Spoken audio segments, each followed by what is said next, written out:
नमस्कार साथियों, ज्ञानेश्वर गौतम ऑफिशियल में आप सबका एक बार फिर से स्वागत है।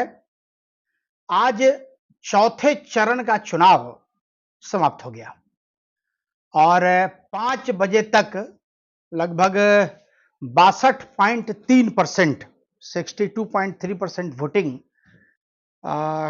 की सूचना आ रही है। ऐसे ये परसेंटेज थोड़ा सा बढ़ेगा चूंकि अंतिम डाटा जो है वो 8-9 बजे तक हमको लगता है कि लगभग क्लियर हो जाएगा। मतलब आप ये मान के चलिए कि थोड़ा बहुत परसेंटेज इसका बढ़ सकता है। आज जिन जगहों पे चुनाव हुए, तेलंगाना में 17 जगहों पे, आंध्र प्रदेश में 25 जगहों पे, बिहार में 5 जगहों पे, जम्मू कश्मीर में 1 जगह पे, झारखंड में 4 जगहों पे, मध्य प्रदेश में 8 जगहों पे, महाराष्ट्र में 11 जगहों पे, ओडिशा में 4 जगहों पे, पश्चिम बंगाल में 8 जगहों पे और उत्तर प्रदेश में 13 जगहों पे चुनाव संपन्न हुए। देखिए, 2 तरह की विचारधाराएं अभी आपको देखने को मिलेंगी पूरे देश में। एक विचारधारा वो है जो प्रो बीजेपी है या यूं कहिए प्रो मोदी, और एक विचारधारा वो है जो anti Modi.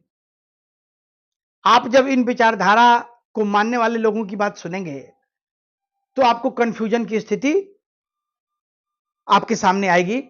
Confusion in the sense इस तरीके से आएगी कि जो प्रो बीजेपी हैं वो मान के चलते हैं कि साहब हम तो इस बार 400 पार, क्योंकि जो मोदी ने कह दिया वो कह दिया। कारण उसका यह है कि एक समय था जब लोग नारा लगाते थे कि Indira is Congress and Congress is Indira. Same like that आज की भी स्थिति वही है। Modi is BJP, BJP is Modi, उससे इतर कोई बात होती नहीं है।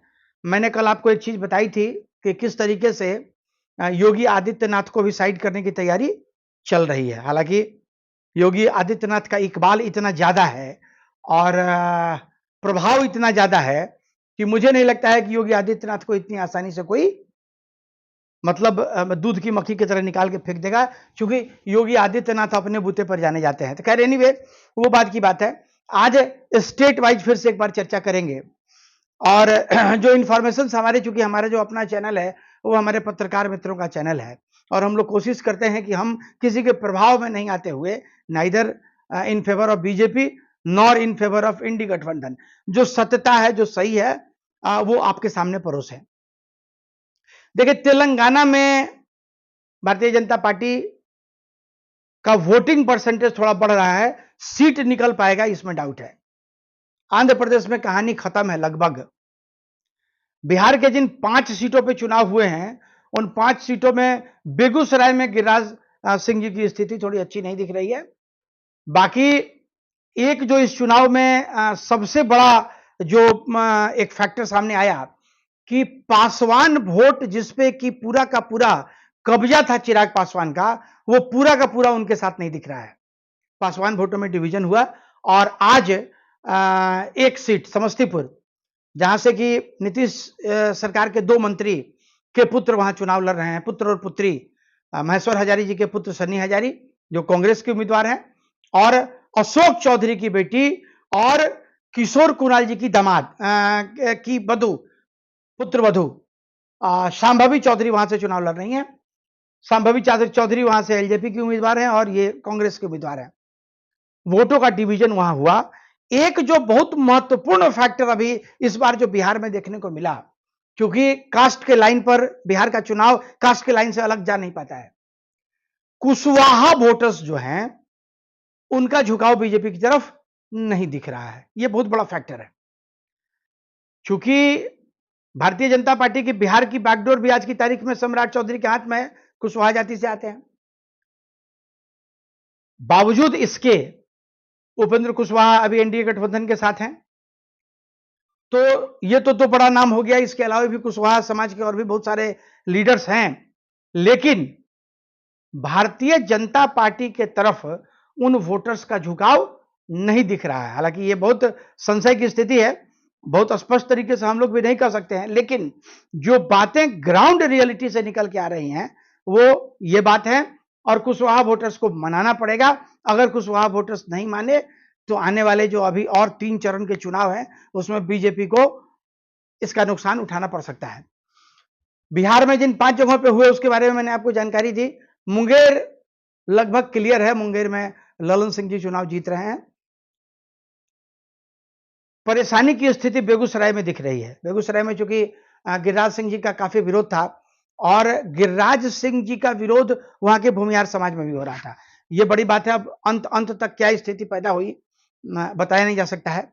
झारखंड में, जम्मू कश्मीर में एक जगह पे चुनाव हुआ और जम्मू कश्मीर के चुनाव में एक सबसे बड़ी खूबसूरती क्या रही कि पहले जहां पे 14-15% तक वोटिंग हुआ करते थे, आज वहां 35.75% का वोट हुआ।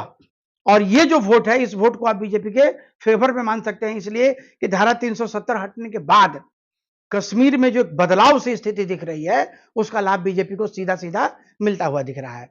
झारखंड में जिन 4 जगहों पे चुनाव हुए, वहां भारतीय जनता पार्टी 2 सीटों पे भारतीय जनता पार्टी, 2 पर भारतीय जनता पार्टी और 2 पर हेमंत सोरेन की पार्टी अपना अच्छा प्रदर्शन दिखा रही है। मध्य प्रदेश में जिन 8 जगहों पे चुनाव हुए, उसमें मुझे लगता है कि 5 जगहों पे भारतीय जनता पार्टी और 3 जगहों पे इंडी गठबंधन। महाराष्ट्र की स्थिति बहुत खराब है। महाराष्ट्र में जिन 11 जगहों पे चुनाव हुए, उन 11 जगहों में, क्योंकि महाराष्ट्र का वोटिंग परसेंटेज जो है वो बहुत कम है, और आप ये मान लीजिए कि वोटिंग परसेंटेज अगर कम है तो सरकार के प्रति उदासीनता का द्योतक होता है। क्योंकि महाराष्ट्र में भी इतना उठापटक हुआ। अब आप देख लीजिए कि उद्धव ठाकरे, बाल ठाकरे, वो एक परिवार था जो कि जिस पार्टी ने 1975 ऑनवर्ड, मुझे लगता है कि महाराष्ट्र पे एक तरह से उसका राज चलता था। और अभी जो राजनीतिक समीकरण वहां बने, शिवसेना में भी टूट हो गई। शिंदे पार्टी के सारे विधायकों और सांसदों के साथ अलग हो गए थे। उद्धव ठाकरे उधर अकेले बच गए थे। लेकिन उद्धव ठाकरे इस बार फिर से मैदान में है, कांग्रेस के साथ है, एनसीपी के साथ है। देखना यह होगा कि शिवसेना का जो मूल था, उस मूल के हिसाब से उनको वोट मिल पाते हैं या नहीं मिल पाते हैं। लेकिन वोटिंग परसेंटेज बहुत पुअर है और मुझे लगता है कि ये इसका लाभ उद्धव ठाकरे को मिलना चाहिए। उड़ीसा में जिन 4 जगहों पे चुनाव हुए, चारों जगह पे नवीन पटनायक की स्थिति मजबूत दिख रही है।